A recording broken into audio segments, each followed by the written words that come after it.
On Christmas Eve, bleeding internally and abandoned by her parents for a concert, Natasha Wilson makes one irreversible decision to cut off the family that never truly loved her. As a widow with 2 toddlers and a shattered heart, she begins a gripping journey of survival, betrayal, legal battles, and self-discovery. But when those same parents return desperate and dangerous, will Natasha's newfound strength be enough to protect the only family that ever mattered?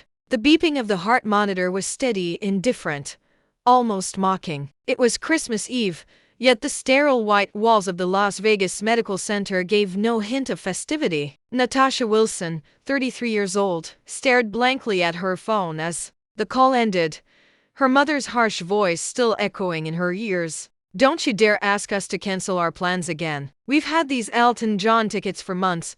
Natasha's hands trembled, the pain in her abdomen flaring up with renewed intensity. Her twins, Ethan and Emily, sat in the corner of the room, playing quietly with a worn-out puzzle, blissfully unaware of the chaos their mother was enduring. A nurse named Valerie adjusted Natasha's for, her presence calm and grounding. Natasha blinked back tears, wondering how she had ended up here alone, abandoned, and afraid. 6 months ago, her husband James had been killed by a drunk driver, and ever since, life had felt like an endless, exhausting climb. She had asked for one thing, just one thing, for her parents to watch their grandchildren during her emergency surgery. And even that was too much. "My friend Olivia is a professional nanny," Valerie said gently. "She used to work with children who've suffered trauma. I can call her if you'd like." Natasha hesitated only a moment. "Yes, please." As Valerie stepped out of the room, Natasha stared at her phone, rereading the last message from her father. "You're becoming a real nuisance and a burden, Natasha. We're retired now. We deserve to enjoy our lives without your constant problems." She had been sending them $2,500 a month since they retired early, supporting them even through her grief. She thought she was doing the right thing. That family meant helping each other. But as she lay in that hospital bed, fear gnawing at her and betrayal simmering beneath the surface, she saw the truth for what it was. They had never really loved her. The memories poured in like a flood. Childhood birthdays were when her parents forgot her cake because Jessica, her younger sister, had a dance recital. College graduation was barely acknowledged because Jessica landed a commercial role. Her wedding was criticized for being inconvenient. Even after the twins were born, they only visited once. James had been her sanctuary. He knew what it felt like to be cast aside. Together, they had vowed to create something different. A family that cherished each other. And for a while, they had. Until that night. She clutched her phone, heart pounding. With trembling fingers, she opened her banking app and canceled the automatic transfer scheduled for next week. Then she typed out a message to her parents. "I will no longer be providing financial support. My children and I deserve better than being your afterthoughts. Do not contact me again." The message was sent with a soft ping. But for Natasha, it was the loudest declaration she had ever made. Freedom. Olivia arrived within the hour, and she was everything Valerie promised: calm, warm, professional. She knelt to the twins' level, speaking gently, earning their trust within moments. "I brought some picture books and sensory toys," she said with a smile. Natasha watched as Emily nestled into Olivia's lap, giggling over a pop-up lion, while Ethan showed off his toy truck. Relief washed over her in waves. The surgery was still looming, but this made it bearable. Before being wheeled into the OR, Natasha asked Valerie for her phone again. She sent one more message, this time to her lawyer, requesting to amend her will. Her parents would no longer be guardians if anything happened to her. And then she was gone, into the sterile brightness of the surgical lights. Wondering if she'd ever see her children again, the surgery was successful, but the recovery was brutal.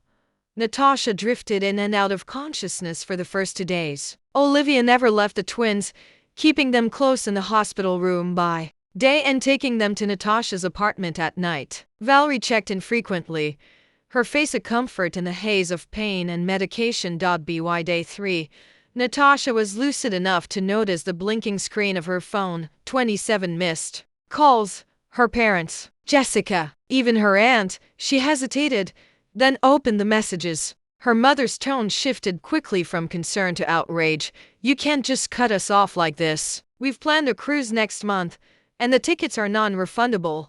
Not once did they ask how her surgery had gone. Not once did they ask if the twins were okay. Jessica's messages were different. Mom and Dad just told me you were being dramatic about a checkup. What's going on? Why are they freaking out about money? Natasha stared at the message for a long time before replying. She told Jessica everything. The emergency surgery, their refusal to help, the months of silent suffering. Jessica's response came fast. Oh my God, Natasha. I had no idea. I would have watched the twins. I'm so sorry. Natasha believed her. Jessica had never been cruel, only shielded by years of parental manipulation. Maybe now she would finally see the truth. By the fifth day, Natasha was strong enough to walk with help. Olivia brought the twins in, their laughter filling the sterile room with warmth. Natasha cried openly, holding them tightly. She was done surviving. She would rebuild, and the people who had proven themselves toxic would no longer have a place in that future. 2 weeks had passed since Natasha's surgery, and she was slowly beginning to feel like herself again. The incision site still ached when she moved too quickly, but Olivia's steady help with the twins made recovery bearable. Their apartment, once dim and silent from grief, now echoed with laughter, Ethan's delighted squeals, Emily's babbling, Olivia's melodic storytelling. Yet the silence Natasha saw the peace was fractured daily by her phone. Each morning brought more missed calls, more text messages. Her parents' entitlement knew no bounds. You can't be serious about this, Natasha. It's been 2 weeks. Just send the money already. We had to dip into our cruise fund. Do you realize what you're doing to us? Never a question about her health. Never a whisper of remorse. Jessica, by contrast, had visited twice, bringing healthy meals and trying to bridge a connection with the twins. Their conversations were careful at first, like navigating a minefield of shared history. But on her third visit, Jessica cracked. They always made it seem like you were the one pulling away, she admitted as they sat on the couch while the twins napped. I honestly believed you were just distant. But now I see they were the ones creating that distance. Natasha said nothing at first. There were no words big enough to describe a lifetime of being second best. I used to think you were cold, Jessica continued, voice low. But you were just surviving, weren't you? Tears welled in Natasha's eyes. Yes. That night, Jessica texted again. I want to help. Let's fix this not with them, but with us. Natasha replied with a single word. Okay. The following week brought a knock Natasha had been expecting, dreading. Even through the peephole, she saw her parents. Her mother's over-processed hair curled too tightly, her designer purse clutched like a lifeline. Her father stood behind her, arms crossed, jaw tight. Natasha opened the door just a sliver. What do you want? Her mother's tone was syrupy sweet. We've been so worried. You haven't answered our calls. We needed to check on you and the twins. Natasha stared. You had tickets to Elton John and a Caribbean cruise. Forgive me for assuming I wasn't a priority. Her father's face darkened. Enough drama. We need to talk about the mortgage. And there it was, the real reason. You'll have to figure that out without me, Natasha said coolly. Her mother's mask slipped. We depend on that money. We built our lifestyle around it. That's not my problem. You promised I didn't promise to fund your retirement so you could abandon me when I needed you most. Goodbye. She closed the door. The next day, the retaliation began. A group email sent by her father hit every inbox in the extended family. Natasha has cruelly cut off financial support after all we've done for her. She's refusing to help us in our time of need. We sacrificed so much for that girl. Now she's letting us drown. Natasha read it in silence, fury simmering beneath her skin. Not one mention of her surgery. Not one line about refusing to help with the twins. She was painted as heartless. Jessica called almost immediately. I can't believe them, she said, voice shaking. They didn't tell anyone about your surgery. They're twisting everything. With Jessica's help, Natasha drafted a short reply to the family. I recently underwent emergency surgery that could have taken my life. My parents refused to watch their grandchildren during this time because they had concert tickets. I have chosen to prioritize my recovery and my children over continuing financial support to people who abandoned me. The responses trickled in, some shocked, some sympathetic. But one stood out. Uncle Robert, didn't you just buy a boat last month? And Diana, wasn't that a new diamond bracelet at Thanksgiving? From cousin Michael. Suddenly, Natasha wasn't the villain. Support flooded in. Michael's wife dropped off meals. A second cousin offered free babysitting. Jessica began staying weekends, cooking, and helping with the twins.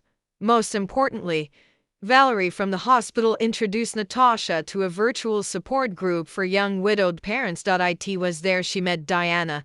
Diana was blunt and brilliant, a real estate agent who had lost her husband to cancer 2 years ago. Her son was 3. They bonded immediately. You don't owe anyone anything, Diana told her during a Zoom call. Especially not people who treat you like a bank. You survived, Natasha. Now thrive. Natasha began to rebuild. She scaled back her graphic design work and launched a small side business, designing memorial websites for grieving families. The first few clients were fellow support group members. Then, word of mouth spread. Money started trickling in. Olivia remained a steady presence, watching the twins a few days a week. Natasha had begun looking at real estate listings with Diana, dreaming of a place with a backyard, maybe even a garden. One morning, as she made breakfast, her phone buzzed.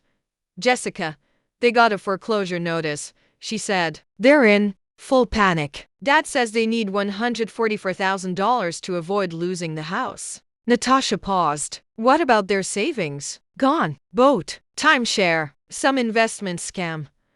Natasha stared out the window, Ethan tugging on her pajama pants, babbling about pancakes. I'm not helping them, she said.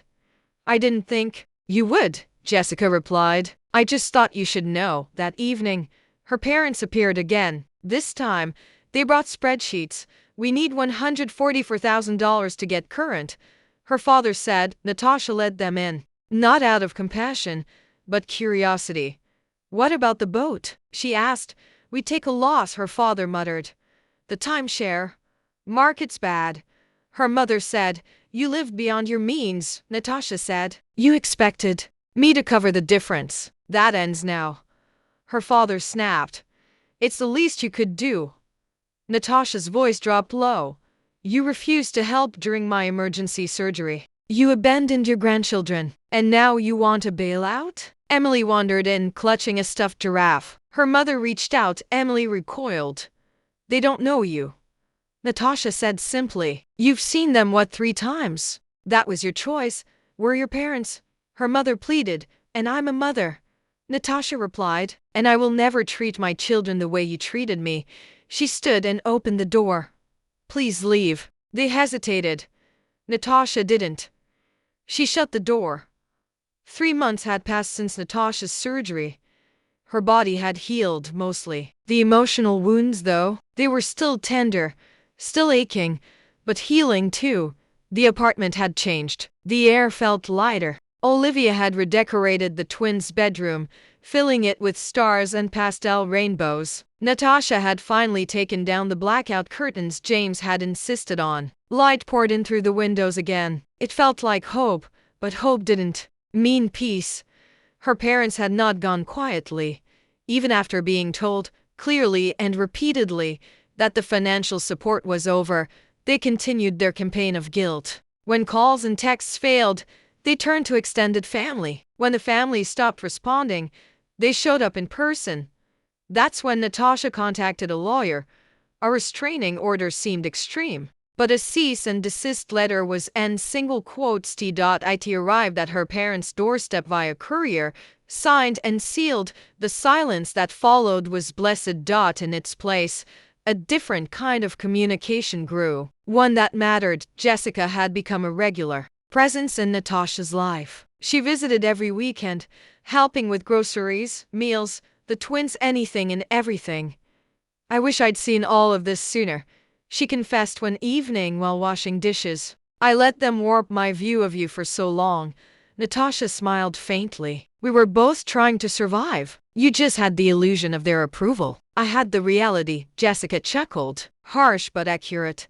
And then there was Diana. They'd been meeting more frequently, coffee, video calls, eventually in-person meetups. Diana was charismatic, fiercely independent, and deeply compassionate. Her late husband had been a firefighter. Her grief journey was different but ran parallel to Natasha's. There was no grand romantic gesture, not yet, but the undercurrent of something more began to form. They laughed often, shared stories. One night, after a particularly emotional support group meeting, Diana squeezed Natasha's hand. "You're not just surviving anymore," she said softly. "You're rebuilding." Natasha looked down at their interlaced fingers and didn't pull away. By April, Natasha had moved. Diana found her a charming 3-bedroom bungalow in a quiet, family-oriented neighborhood with a fenced backyard, tree swings, and the kind of community that brought over pies and welcome notes. For the first time, the twins had space to run. Natasha stood barefoot on the grass that first evening, watching them chase butterflies. Tears sprang to her eyes, not from sadness, but from the overwhelming relief of safety, of joy. "I made this," she whispered to herself. "I made this happen." The memorial website business grew quickly. Clients praised her ability to capture the essence of those they'd lost, to turn grief into something beautiful and lasting. She'd never intended for it to become a full-time job, but within weeks, she had to scale down her freelance design contracts just to keep up with demand. And it felt right. James would have been proud. One late night, as she finished a site for a young mother lost to cancer, Diana texted her a photo of a lake cabin. "Imagine taking the kids here for the weekend." Just breathing. Natasha stared at the photo, her heart thudding. "Let's go," she replied. It wasn't a confession. Not quite, but it was a beginning. Then came the letter. A pale envelope. No return address, with her mother's unmistakable handwriting. Her fingers hovered over the trash can, but she opened it. "Natasha, I've had time to reflect on my behavior.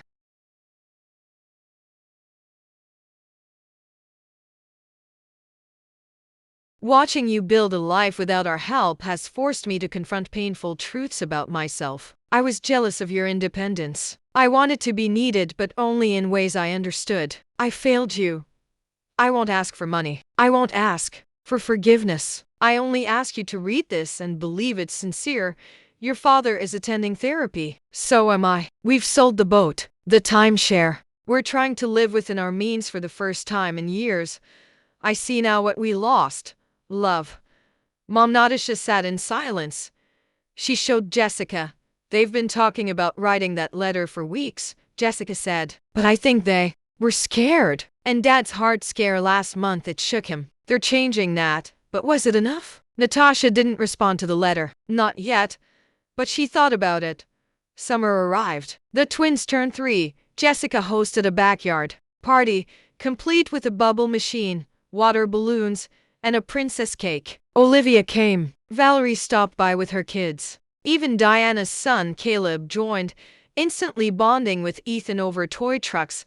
Natasha stood at the edge of it all, watching laughter bloom. This was her family now. Not perfect, not blood-bound, but chosen, and that choice mattered more than DNA ever could.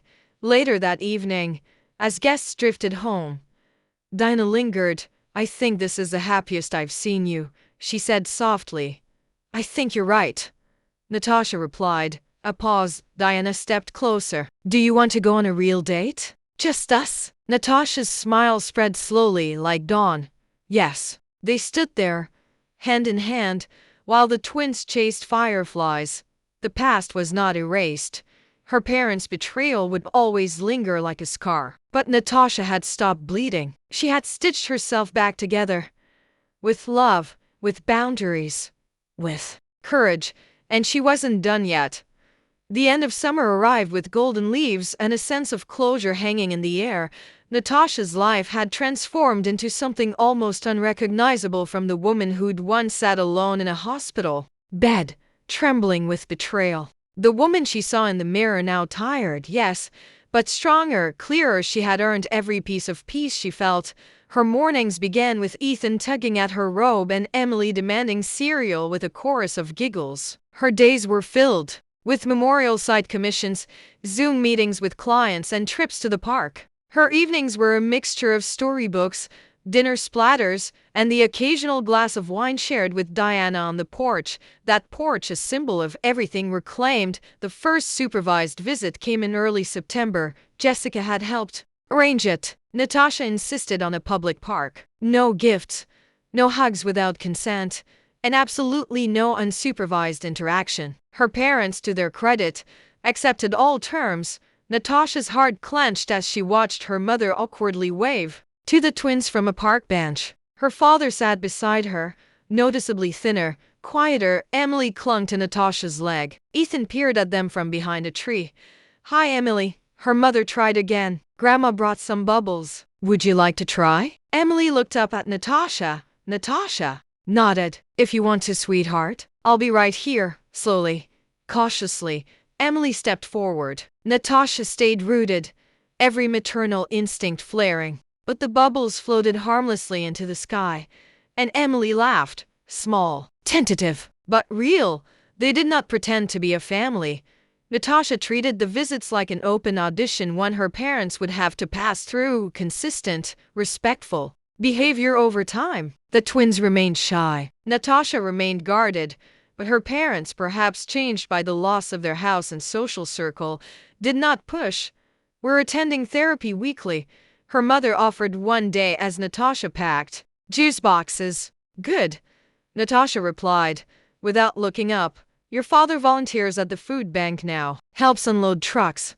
Natasha blinked. That she hadn't expected. In October, Diana and Natasha finally took that lake trip with the kids. It rained the entire weekend, soft, steady autumn drizzle, but it didn't matter. The cabin had a fireplace, puzzles, and cocoa. Ethan built forts. Emily painted leaves. Natasha and Diana kissed for the first time on a screened porch while the twins napped. It was warm and quiet. No ghosts of the past, just the present unfolding. One night, back home, Diana said, "You know, this might sound strange, but I think your parents' downfall was the best thing that happened to you."